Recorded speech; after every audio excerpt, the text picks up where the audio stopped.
Office of Parks and Forestry of the Department of Conservation and Natural Resources.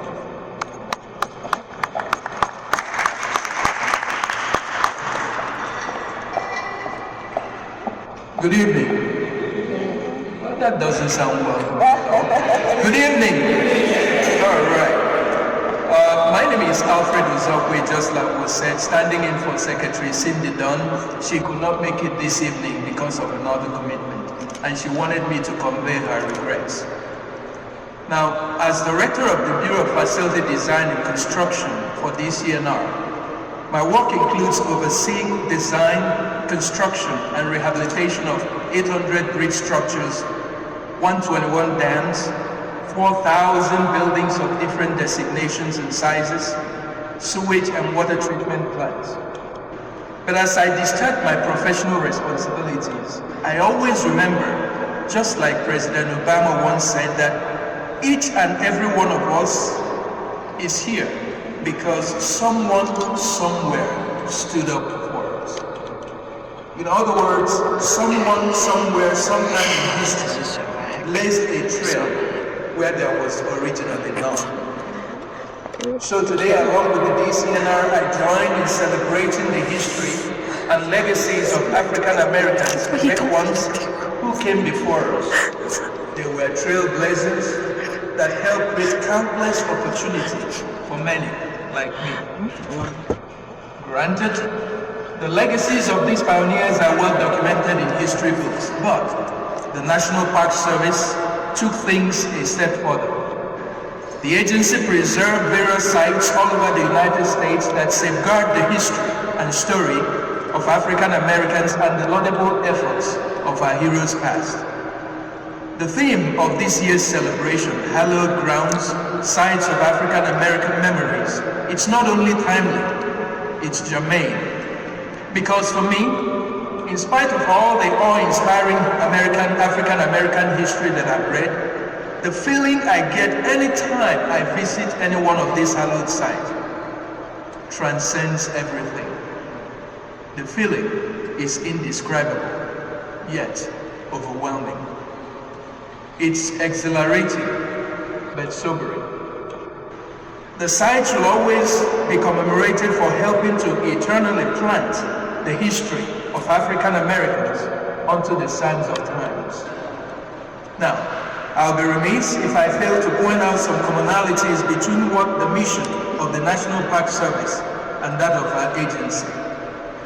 DCNR conserves, preserves, and ensures that Pennsylvania's forest lands will remain pristine for generations to come. With 120 parks, we offer recreational activities like camping, biking, hiking, kayaking, swimming, or simply absorbing the beauty of the Commonwealth. From the white waters of the Youghiogheny River in southwestern Pennsylvania to the boulder fields of Hickory Run State Park in the northeast. From the expansive green fields of Ben Rush State Park in Philadelphia to the white sands of Presque Isle Beach in Erie, you're welcome to come and enjoy the beauty of the Commonwealth. Now, it bears mentioning that DCNR has some history in helping to memorialize the legacies of African Americans. On October 24, 2003, the agency partnered with Penn State Monalto and PHMC to dedicate a formal marker to Ralph E. Brock.